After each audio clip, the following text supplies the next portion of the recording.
Alright, so I usually drink a coffee in the morning. As you can see, I got some Colombian coffee here. But today I'm going to be drinking a Monster.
What is up, guys? Welcome to a day in the life of a premium analyst. And the more that I think about this topic, the more I realize that I haven't really talked about exactly what I do. I am a premium analyst, and this is going to be the work from home edition. I have a hybrid schedule where I work from home and sometimes from the office. So at this point, you might be wondering, what is a premium analyst? So this is a very interesting position in a way that it is a hybrid between being a financial analyst and a data analyst, and you get to work with premium data. So a really good way to explain this is by using this example. So let's imagine that you work for, let's say Walmart, right? And Walmart gives you vision benefits, and Walmart uses, let's say, Fidelity Insurance to give you vision benefits, right? So every time you get paid, you're going to pay a premium to Walmart, and Walmart has to pay Fidelity. So Walmart pays maybe most of it, and you pay a little bit, and then that money gets paid to Fidelity. So my job as a premium analyst is to work with those big companies like maybe Fidelity or Reliance, or there's a lot of big insurance companies. So I'm kind of like the back office, and my job is to analyze the premiums paid to the company and how much they have to pay. So it is a huge process that requires an entire video, but essentially it's analyzing those payments and also doing a lot of reconciliation, a lot of auditing. So essentially I work with a lot of data, which means I use Microsoft Excel 24/7 as long as I'm working. All right, so that is pretty much it when it comes to the data driven side. So there's also minor things that I do that include maybe creating and sending invoices. And looking on the financial analyst side of this includes creating reports, things like premium projection reports, and you also have some clients that have requests for certain reports. These are going to be the types of reports that you don't really know until the client tells you exactly what they want, and you go ahead and create that report. And most of the time I find myself using the skills that I've learned from being a financial analyst to create those reports. All right, so I like to start around 8 a.m. and the first thing I do, I go ahead and log into my computer. As you saw, this is my workstation here, and if you've watched any of my YouTube videos, I actually film them using this computer here and the camera that's over there. All right, so the first thing I do once I'm logged in is going to be look at emails, reply to emails, and I'll go ahead and flag some emails. I also love taking notes. You're going to be able to remember it, and also you can also reference your notes without having to click a lot of tabs or open old email. And one of the things I use is going to be these blue light filter glasses. So you can buy these on Amazon. These are going to help you when it comes to straining your eyes. It's going to filter the blue light from the computer, and there you go. You can work for longer hours. All right, so I usually drink 2 to 3 cups of coffee in the morning, but today I just wanted to have some energy drinks because I have a lot of work to do. So that's going to require a lot of help from the Monster. All right, so I'm going to go ahead and reply to some emails.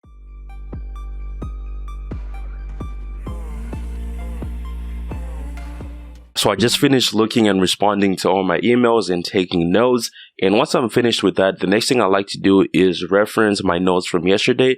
So what I like to do is whenever I'm about to leave work, I'll go ahead and write down some notes as to where I left off. If I was working on a project, I like to leave detailed notes of where exactly I left off and how I can continue the next day or what I need to work on the next day. So I'll look at those notes to just kind of like get the idea of what I have throughout the day. And also based on the notes that I took by looking at the emails, I have a lot of requests from clients, from my managers and supervisors. So those things, I'm going to go ahead and use those to create a to-do list for the day. And that is going to give me guidance as to what I have to do throughout the day.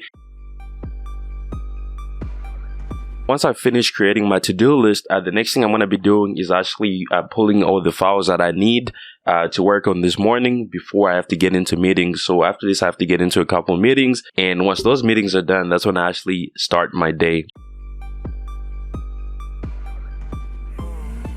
All right, so I just finished my meetings for the morning, and these take a while, maybe 45 minutes to an hour. And essentially what these meetings are going to be for, if you need help with anything, that's a great time to ask for help.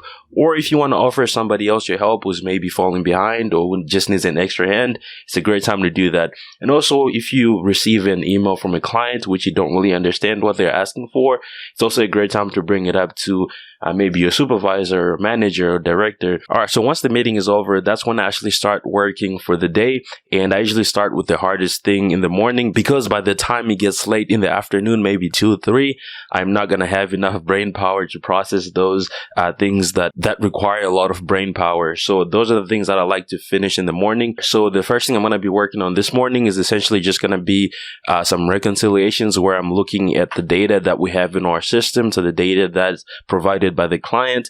And by comparing that data, I'm going to be finding the differences. And then after identifying those differences, that's when the analysis part comes in, where you have to analyze and figure out why it's different. And there's a lot of reasons why, data might be different. So, that usually takes a lot of brain power, because it's a lot of critical thinking. That's why I like to do this in the morning when I have a lot of energy, and when I'm also drinking a Monster or maybe some coffee. That really does help when it comes to how you can focus when you're doing work like this. Maybe not the health part.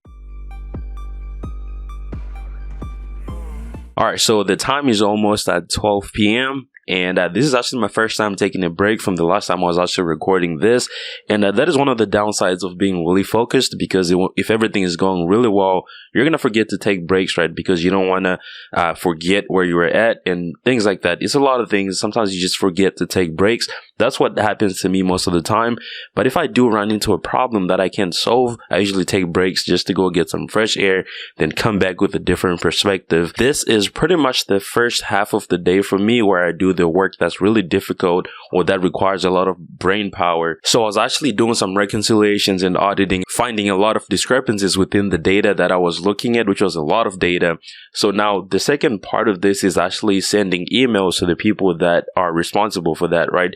People that are going to be able to fix it, people that are going to be able to, verify a couple of things. So that is one of the cool things about this position, because essentially what I'm doing when I'm doing reconciliations and auditing, I'm finding mistakes or discrepancies that people make, and I point it out to them like, hey, this looks like it should have been this, but it looks like this. Can you verify? And the downside to that is most of the time what you want to avoid is pointing out things that are right? Because that's going to be annoying to the person you're sending it to. They're going to tell you that it's right, and then when you take a second look, you're going to realize that you shouldn't have sent that. You shouldn't have said fix this when it was right to begin with.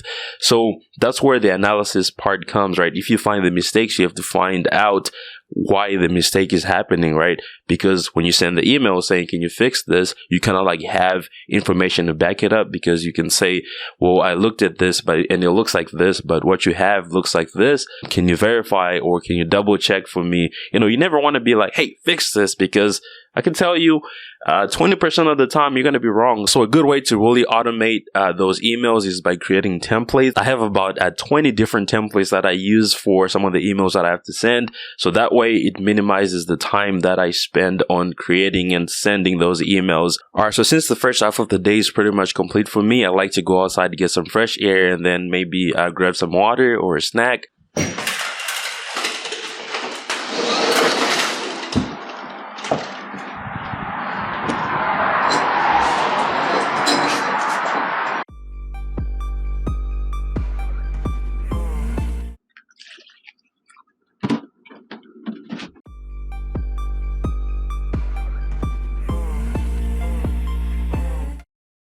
All right, so right now the time is almost 1 p.m.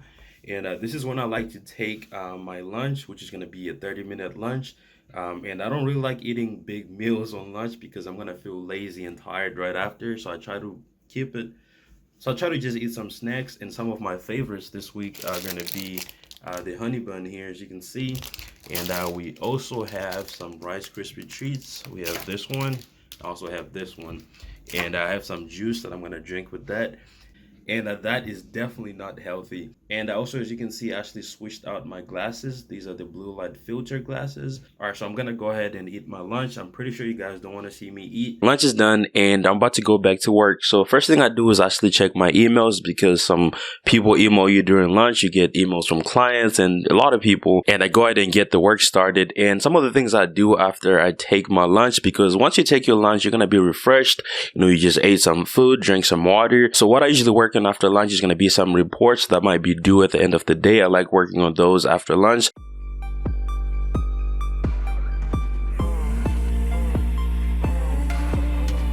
Guys, quick update. So right now the time is almost 4 p.m.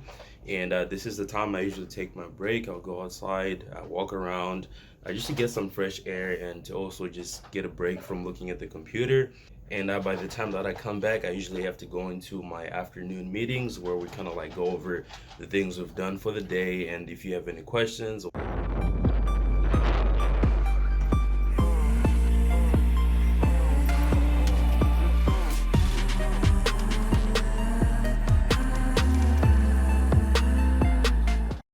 All right, so the time is almost 5 p.m. and I'm getting ready to hop into a meeting.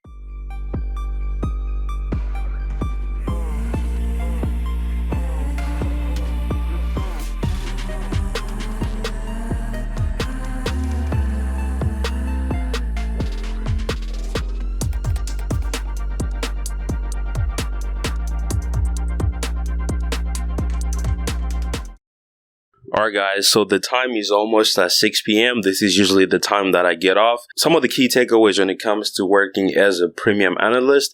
This is a job that requires a lot of detail to attention, so you definitely need to work on your data analysis. And on the other side, you also need to have that mindset of a financial analyst, because you're going to be working with a lot of reports. And also when it comes to how many hours I work, this really depends on what's happening throughout the day. So sometimes when I get off my afternoon meeting, I might have something that's urgent. If you think about things like retirement, right? So if someone wants to use the money in their retirement account, it has to be funded, right?